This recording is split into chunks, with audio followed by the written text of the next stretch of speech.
आपलं निवेदन करावं. आज बीड जिल्हा नियोजन समितीची बैठक अत्यंत सकारात्मक झाली, खेळीमेळीची झालेली आहे. आदरणीय अजितदादांनी बीड जिल्ह्याच्या सर्वांगीण विकासासाठी जे स्वप्न पाहिलं होतं त्या विकास दृष्टीला पुढे नेण्याचा आमचा सगळ्यांचाच निर्धार झालेला आहे.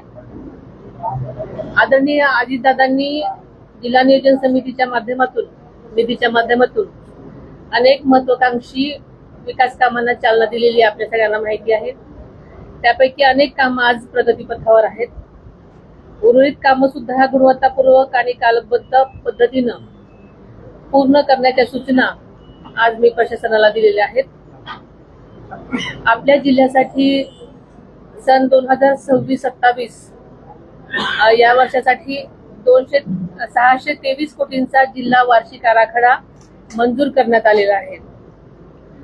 या वर्षीच्या आराखड्यामध्ये शिक्षण, आरोग्य, महिला सक्षमीकरण, पर्यटन, पायाभूत सुविधा आणि ग्रामीण विकास या क्षेत्रांना आम्ही विशेष प्राधान्य दिलेलं आहे. आणि विकास कामं करताना दादांच्या म्हणण्यानुसार त्याचा दर्जा, त्याची पारदर्शकता आणि आर्थिक शिस्त यावर भर देण्याच्या सूचना आम्ही प्रशासनाला दिलेल्या आहेत. आदरणीय दादांच्या निर्देशांप्रमाणे यावर्षी सुद्धा 15 लाखापेक्षा जास्त रकमांची प्रस्तावित कामं प्रस्तावित करण्यात आलेली नाहीत. तसेच एकाच कामाचे तुकडे करून प्रस्ताव देण्याऐवजी एकत्रित नियोजन करण्याच्या स्पष्ट सूचना मी दिलेल्या आहेत. यावर्षीची कामं प्रशासनाची गरज आणि लोकप्रतिनिधींची मागणी यांचा योग्य समन्वय साधून घेण्याच्या सूचना मी प्रशासनाला दिलेल्या आहेत. बीडच्या विकासासाठी रेल्वे हे अत्यंत महत्वाचं पाऊल आहे.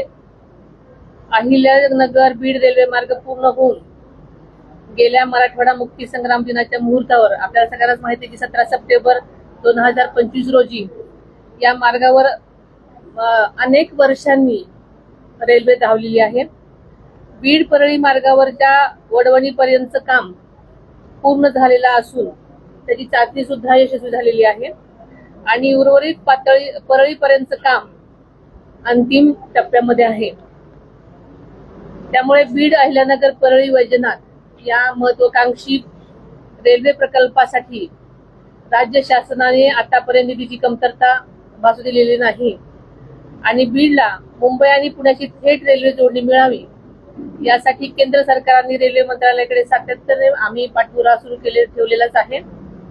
आवश्यक तांत्रिक आणि प्रशासकीय प्रक्रिया वेगाने पूर्ण करण्याचे प्रयत्न आमचे सततचे सुरू आहेत.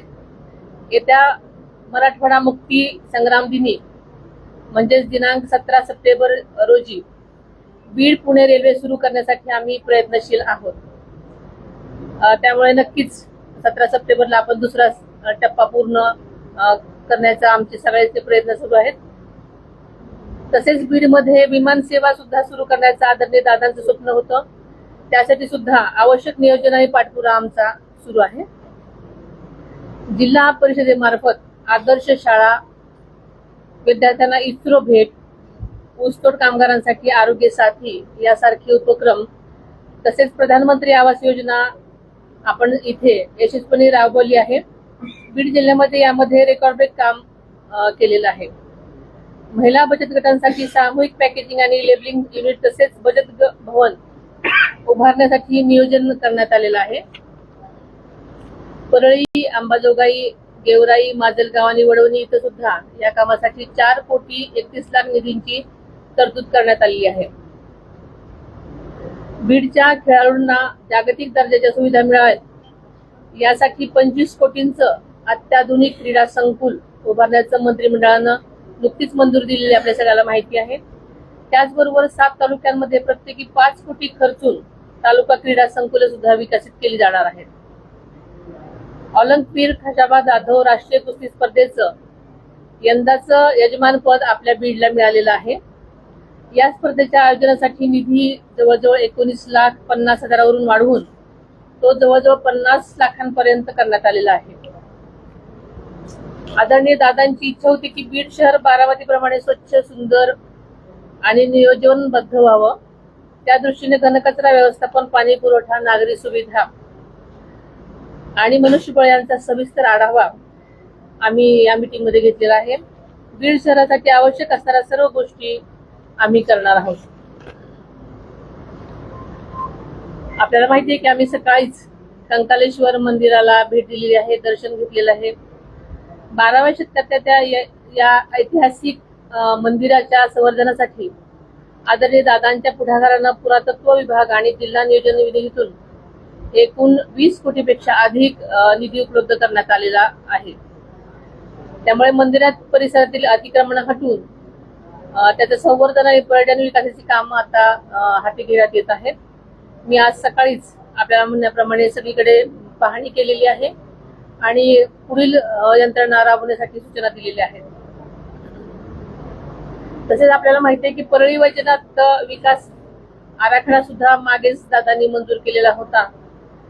आपल्याला माहिती आहे की 12 ज्योतिर्लिंगापैकी एक असलेल्या परळी वैजनाथ परिसरासाठी 301 कोटीपेक्षा अधिकच्या विकास आराखड्याला मंजुरी देण्यात आलेली आहे.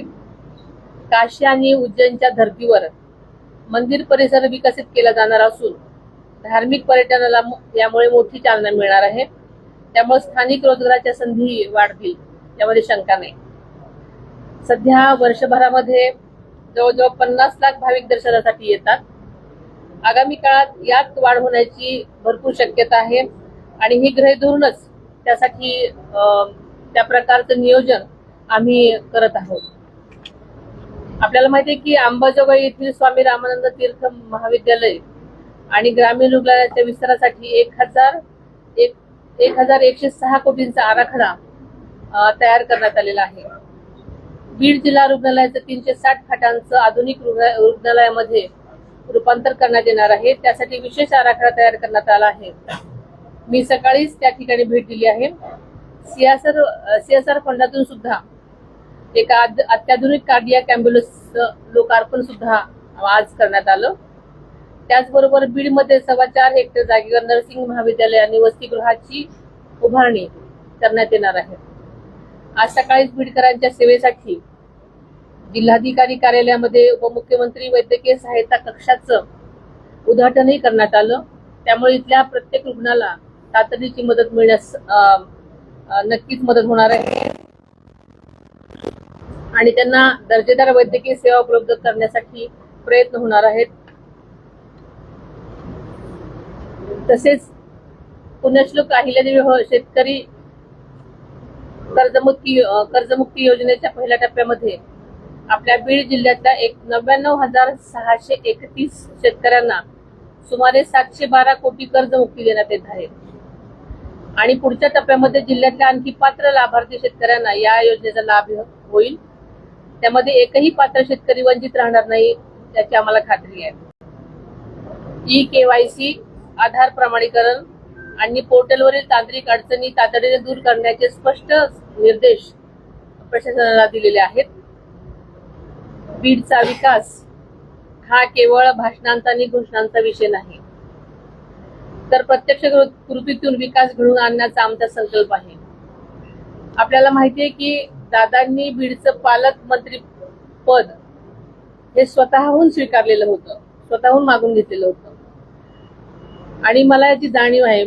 मी बीडची पालकमंत्री झाले म्हणजे फक्त मंत्रिपदासाठी नाही, तर ती जबाबदारी आणि हे स्पष्ट मला त्याच्या जबाबदारीची जाणीव आहे आणि त्यामुळे हे मी स्वीकारलेलं आहे.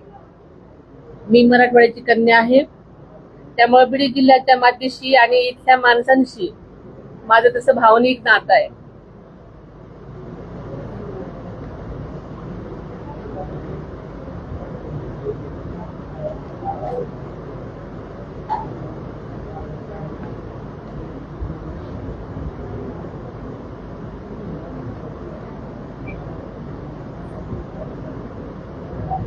आदरणीय दादांनी ज्या जिल्ह्यासाठी जे विकासाचं स्वप्न पाहिलंय ते पूर्ण करण्यासाठी राज्य सरकार पूर्ण ताकदीनं काम करेल. बीडच्या विकासात निधी, नियोजन किंवा प्रशासनाच्या पातळीवर कोणतीही कमतरता राहू दिली जाणार नाही याची मी आज आपल्याला ग्वाही देते. धन्यवाद. सकाळी तुम्ही अगदी 7 वाजता कामाला सुरुवात केली, ज्या पद्धतीने दादांनी कामाला सुरुवात करायची, पुन्हा एकदा बेचारामध्ये सकाळी काम करण्याचं तुम्ही आज केल्याचं पाहायला झालं. मात्र मागच्या काही काळावधीमध्ये जे विकास काम आहे त्याला कुठेतरी वेगाने याची गती मिळाली, थांबलेली पाहायला मिळते. आता पुन्हा एकदा या सर्व कामाला गती मिळेल का आणि बीडची बारामती होईल का? बीडची बारामती सारखं बीड होईल. खर तर या मीटिंगसाठी विलंब झालेला होता, पण त्याला काहीतरी कारण होती. पण माझा संपर्क प्रशासनाशी कायमच होता, कारण मला याची जाणीव होती की रोज चाललेल्या गोष्टी घटना यासाठी ही माझी जबाबदारी आहे आणि मी प्रशासनाच्या प्रत्येक गोष्टीसाठी संपर्कात होते. माझ्या मुंबईलाही बीड जिल्ह्याच्या संबंधित अनेक मीटिंग झालेल्या आहेत, त्यामुळे फक्त मी प्रत्यक्ष इथे नव्हते, पण मी माझा संपर्क रोजचा सगळ्या प्रशासकीय अधिकाऱ्यांशी होता. लोकांचे निवेदन स्वीकारले, तो एक गट्टा जमा झाला होता फार मोठा. लोकांचे किती प्रश्न येतात आणि त्यासाठी तुम्हाला वेळ देणं देखील गरजेचं आहे, कारण थेट तुमच्याशी संपर्क होत नाही. वेळ वाढवून वेळ का बीड करावा तुमचा आणि वारंवार तुम्ही दौरा केला तर कुठेतरी बीडच्या विकासाला आणि कायदा सुव्यवस्थेला देखील नक्कीच याच्यामध्ये खंड पडणार नाही, कारण इतके दिवस वेगवेगळ्या निवडणुका होत्या, वेगवेगळे माझी स्वतःची निवडणूक होती आणि अनेक वेगवेगळ्या गोष्टी घडत होत्या, त्याच्यामुळे मला इथे प्रत्यक्ष येता आलं नाही. पण मी डीपीडीसीची मीटिंग पहिली ऑनलाईन घेतलेली होती, त्याच्यामुळे तिथेही खंड पडलेला नाही आणि रोज मी प्रशासनाशी कनेक्टेड असते, त्यामुळे अनेक प्रश्नांवरती ज्या काही गोष्टींचा मला आढावा घ्यायचा असतो किंवा मला काय आदेश द्यायचे असतात, सूचना द्यायच्या असतात, ती मी देत आहे. 2025 मध्ये अतिवृष्टी झालेली होती, खूप मोठ्या प्रमाणात नुकसान देखील झालं होतं. मात्र पीक यावेळेस सगळं नाही आणि अतिवृष्टीमध्ये खूप पाऊस गेलेला आहे.